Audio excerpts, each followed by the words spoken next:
Je vous retrouve à nouveau pour une nouvelle vidéo aujourd'hui et je vais essayer de speeder un petit peu parce que j'avais filmé la vidéo et je sais pas pourquoi elle s'est arrêtée. Bref, donc c'est une vidéo tag puisque j'ai été taguée par la belle Elissa, ma copine de la chaîne Ellie Rose, sur le tag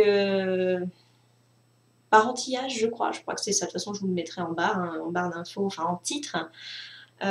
Visiblement un tag qu'elle a vu sur la chaîne de Golden Wendy Beauty, que je regarde de temps en temps. Maintenant, voilà, je ne suis pas non plus à fond sur sa chaîne, mais c'est une très bonne youtubeuse, une des meilleures amies de Sandrea, je crois. Donc effectivement, j'ai regardé la vidéo d'Elissa, donc je pense que je vais pas être très objective étant donné que je pense que mes réponses vont être assez similaires avec les siennes. Mais c'est pas grave, moi je joue le jeu, j'adore les tags, ça fait super longtemps que j'en ai pas fait, donc je le fais avec plaisir. Je vous mettrai bien sûr les questions en barre d'infos pour celles qui ont envie de le faire, et je désignerai bien sûr les personnes que j'ai envie de taguer à mon tour, en sachant que ma copine également de YouTube Misébule, donc Alicia, je ne peux pas la taguer puisque Elissa l'a déjà fait. Bref, donc c'est parti, il y a 15 questions, je me dépêche parce que c'est bientôt l'heure du goûter de ma pitchoune. Donc, première question, combien as-tu d'enfants?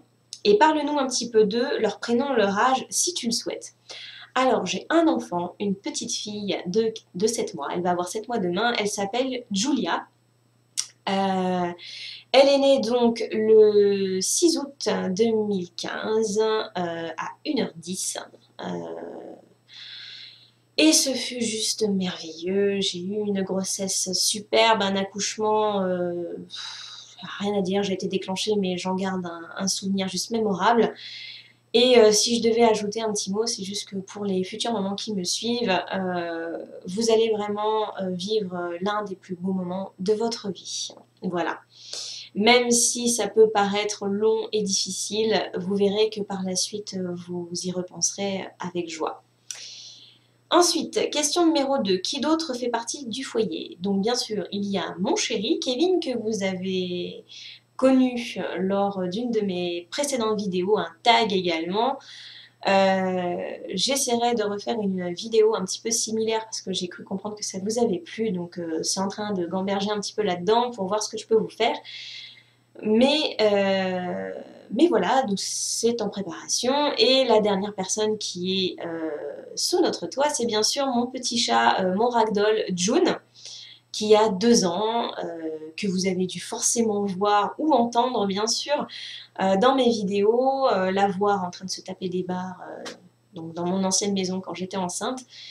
Et ces miaulements intempestifs de certaines vidéos que j'ai faites il n'y a pas très longtemps. Voilà pour ça. Ensuite, question numéro 3. Qu'est-ce qui te manque le plus de ton ancienne vie sans enfant? Alors, je vais rejoindre Elissa sur ça. Je pense que c'est la spontanéité, c'est-à-dire, par exemple, on aimait beaucoup aller au cinéma. On se dit, tiens, il n'y a rien à la télé ce soir, on regarde ce qui est au cinéma et pouf, on y va. À la prochaine séance, on s'en fiche. Malheureusement, avec un bébé, on ne peut pas trop le faire. Et pour le moment, nos familles ne sont pas très proches de nous. Pas très loin non plus, mais ils ne sont pas très proches. Ce qui fait qu'on ne peut pas confier notre petite puce pour se faire une petite escapade en amoureux. Voilà. Donc je dirais que c'est ce qui me manque un peu. Question 4. Qu'est-ce qui dans le quotidien a été pour toi le plus gros changement lorsque tu as eu ton premier enfant? Alors, il y a 2 choses qui m'ont entre guillemets dérangé. Enfin, voilà, au niveau du changement, c'est premièrement toute la réorganisation qu'il faut faire, trouver son rythme avec son bébé, ça peut prendre du temps. Et puis le manque de sommeil au départ. Je ne m'attendais pas à, voilà, quand on vous dit repose-toi parce qu'après ça va pas être facile, machin, gna gna, c'est vrai qu'on ne peut pas se dire que voilà, on va avoir des grasses matinées tout le temps. Maintenant, j'ai la chance d'avoir un bébé voilà, qui fait de très belles nuits, qui fait de très belles siestes aussi, et du coup, enfin voilà, je ne vais pas trop polémiquer là-dessus, pas vous faire peur non plus, mais voilà, c'est la réorganisation tout autour du bébé et le manque de sommeil au début quand on ramène Petit Bout à la maison. Ensuite, question numéro 5. D'ailleurs, au quotidien, on a plein de rituels avec nos enfants, et si tu nous en racontais un? Alors, si j'ai un rituel avec ma fille, j'en ai plein. Si je devais vous en raconter un, ça serait le rituel du matin. C'est moi qui vais la chercher. Et en règle générale, une fois qu'elle est bien réveillée, donc je fais les 100 pas un petit peu dans sa chambre pour la réveiller. Je lui fais des bisous, elle s'étire, elle commence à faire des petits bruits. Quand je vois qu'elle commence à faire vraiment juste des petits bruits, je la descends et là, je vais la montrer à son papa pour qu'il lui fasse un gros bisou. Et en règle générale, elle commence à s'activer bien comme il faut, ce qui veut dire que les piles sont bien rechargées, et à ce moment-là, c'est bon, c'est parti pour la journée. Après, ça c'est juste moi et ma fille, j'ai un rituel complètement cucu. J'ai tendance à lui faire un bruit du genre poucouti, poucouti, poucouti, poucouti. Voilà, vous pouvez vous moquer de moi si vous voulez. Mais dès que je fais ça, elle est morte de rire et c'est que c'est moi, quoi. Il n'y a personne d'autre qui le fait, il n'y a que moi. Et je sais pas pourquoi j'ai fait ce genre de truc. C'est depuis qu'elle est vraiment tout bébé que je fais ça. Donc, voilà. Il y en a, ça peut être d'autres choses, moi c'est ça. Allez trouver l'erreur. Ensuite, question numéro 6. Mère louve, papa poule, maman tigresse, quel animal la parentalité fait-elle ressortir de toi? Alors moi je dirais un petit peu des deux en ce qui me concerne. Alors mère louve, pas trop non plus dans le sens où je suis un petit peu comme Elissa là-dessus. J'ai tendance à laisser ma fille se débrouiller un peu par elle-même. Je suis pas là derrière tout le temps en train de la relever ou de lui donner ses jouets ou son biberon. Enfin voilà, j'essaie vraiment qu'elle apprenne d'elle-même. Si jamais après je vois qu'elle commence à chouiner sur quelque chose, bien sûr, je vais au-devant d'elle. Mais c'est un bébé qui est assez, entre guillemets, autonome. Elle joue toute seule. Elle se calme toute seule. J'ai pas spécialement besoin d'aller la réconforter toutes les 5 minutes. Donc le côté mère louve est là, mais pas, pas spontané, on va dire ça comme ça. Bien que justement, je suis très surprise de ça parce que je pensais qu'en devenant maman, je serais complètement tarée là-dessus et quelque part, ça me rassure un petit peu aussi. Et je suis également maman tigresse quand il le faut. Tigresse dans le sens où on touche pas, c'est ma fille.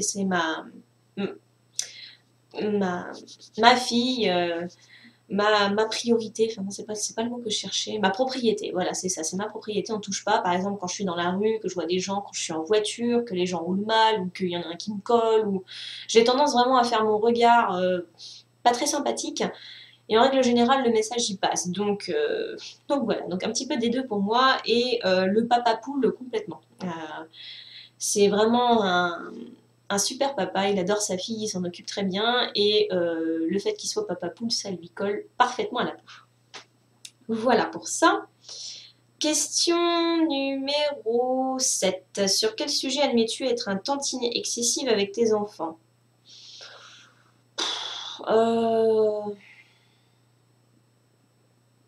Je pense que c'est au niveau de l'organisation de sa journée, si elle a bien mangé, si elle a bien dormi, toujours à vouloir savoir un petit peu comment ça s'est passé. J'ai tendance, alors je le fais pas tout le temps, mais là il y a eu 2 jours un petit peu plus difficiles chez la nounou. Donc j'ai envoyé un message pour dire voilà comment ça va, si ça va pas comme ça, faites comme ça, rien. Enfin sans donner des ordres, mais plus pour justement essayer d'améliorer les choses. Bien que quand je récupérais ma fille, il n'y avait pas de problème, je la voyais pas mal ou quoi que ce soit, donc je ne pense pas être excessive. Maintenant, je pense qu'il n'y a qu'une personne qui pourrait me le dire ici, c'est mon chéri. Donc voilà, j'attends de voir. Et j'ai mon fichier qui s'est fait la malle. Là, on va l'envoyer. Hop.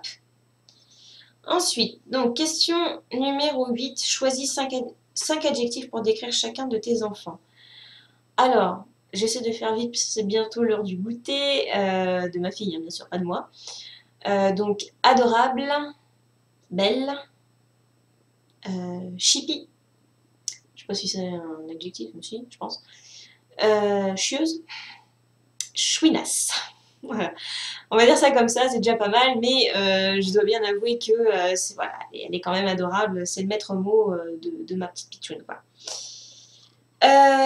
Question numéro 9. Sur quel trait physique ou moral tes enfants te ressemblent-ils le plus? Alors, physique, mes yeux. Elle a vraiment l'expression de mon regard. D'ailleurs, l'une des dernières photos que j'ai postées sur Instagram où elle est à plat ventre, alors pas celle ou pas la toute dernière, donc l'avant-dernière, où là vraiment elle se retourne et elle fait un regard, j'ai l'impression de voir mes yeux, donc c'est plutôt assez impressionnant. Et puis bon, elle a la couleur de mes yeux en plus, donc du coup, voilà. Et du coup, au moral, bah, elle a mon caractère définitivement. Ça sur ça, c'est indéniable. Elle a vraiment le caractère, elle est lion hein, de toute façon, donc, comme sa mère. Donc oui, je pense qu'elle a, pour le moment, elle a pris plus parti de sa mère côté caractère que celui de son père. Ensuite, question numéro 10. À propos de quoi râles-tu le plus souvent après chacun de tes enfants? Je râle, c'est un grand mot râler, hein. Quand elle chouine, justement, j'ai tendance à lui dire eh oh, tu te calmes, qu'est-ce qu'il y a, qu'est-ce qui se passe, alors que tout va bien autour d'elle, il n'y a pas de souci. Ou sinon, peut-être qu'elle cherche sa tétine, ou je sais pas, j'en sais rien. Donc, parce que quand elle chouine, elle part très vite dans les aigus. Et ma fille n'est pas italienne pour rien, et je peux vous dire que si vous êtes sourd, ça vous déboucherait les oreilles. Donc, j'ai tendance à râloter un peu quand elle a tendance à pousser la voix. Question numéro 11. Quelle est la dernière petite ou grosse bêtise de chacun? Bah, ma fille va avoir 7 mois demain. Donc, bêtises. Les bêtises en ce moment, ça serait qu'elle fait des. Voilà, donc elle le fait pas trop en mangeant, du moins elle essaye, et quand elle le fait, quand je lui dis non et que je lui montre le doigt, en règle générale, elle arrête. Mais des bêtises, pour le moment, non, ça va venir, je pense, mais pas tout de suite. Question numéro 12. Et quelle est ta dernière bêtise les concernant? La dernière bêtise les concernant? Bah, je sais pas. Je sais pas ce qu'Elisa elle a répondu à cette question-là, mais je ne pense pas faire de bêtises avec ma fille. Maintenant, ça peut arriver. Là, Joker. Je vais passer cette question. Question numéro 13. Quelle est la dernière fois où tu t'es senti fière de chacun de tes enfants? Oh, bah, je suis fière d'elle chaque jour. Donc, aujourd'hui, enfin voilà, je la vois évoluer de plus en plus. J'adore écouter sa voix, son rire. J'adore la regarder, la sentir. Enfin, complètement accro, quoi. Je pense comme toutes les mamans, à mon avis. Question numéro 14. Et la dernière fois où tu as eu les nerfs? Où j'ai eu les nerfs? Ça remonte un peu, hein. Je pense que c'est quand elle faisait ses nuits, mais quand elle avait tendance à pleurer quand je la mettais au lit. J'en pouvais plus. J'en pouvais plus. Mais ça remonte un peu, hein, la vraiment dernière crise de nerfs. C'est pas avec ma fille que je l'ai eu en tout cas. Et enfin, question numéro 15. Qui tactue à ton tour? Alors bien sûr, il y a mes deux copines de youtubeuses qui sont déjà prises. Donc je vais taguer en espérant qu'elles regardent ma vidéo. Une autre petite jeune fille que j'adore, c'est ma copine de la chaîne La Vie est Belle. Et puis, bah, pour l'instant, à la limite, pourquoi pas tout sur bébé, hein, si tu regardes ma vidéo, ma jolie, n'hésite pas. Même si c'est pas tes enfants, enfin ton enfant, je pense que tu as plein de choses à nous dire là-dessus. Et puis voilà, après, s'il y a justement des personnes qui me regardent, qui ont envie de le faire via Instagram ou quoi que ce soit, vous avez créé votre chaîne, surtout n'hésitez pas à venir me le dire, je me ferai un plaisir d'en parler comme j'ai pu parler de la chaîne de Christelle Makeup. Voilà. Donc bah écoutez, j'espère que c'est un petit tag qui vous aura fait plaisir.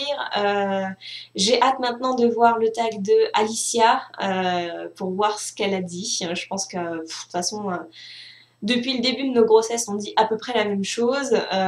Donc voilà, c'est plutôt marrant. J'adore cet univers. Franchement, encore merci à vous. J'ai vu qu'on avait passé la barre des 700 abonnés. Alors, comparé à Lisa qui cartonne avec plus de 7000 abonnés, je suis vraiment toute petite, mais je tenais quand même beaucoup à vous remercier parce que vous me suivez, vous êtes patiente. et patient, puisque je pense qu'il y a aussi des garçons qui me regardent. Du coup, ça me touche beaucoup et voilà, vous êtes ma petite communauté et j'essaye de faire les choses bien pour vous et vraiment de rester sur des thèmes qui intéressent tout le monde. Je vous fais des gros bisous. Quant à moi, je retourne à ma fonction de maman et je vous retrouve très rapidement pour une prochaine vidéo. Prenez soin de vous. Ciao.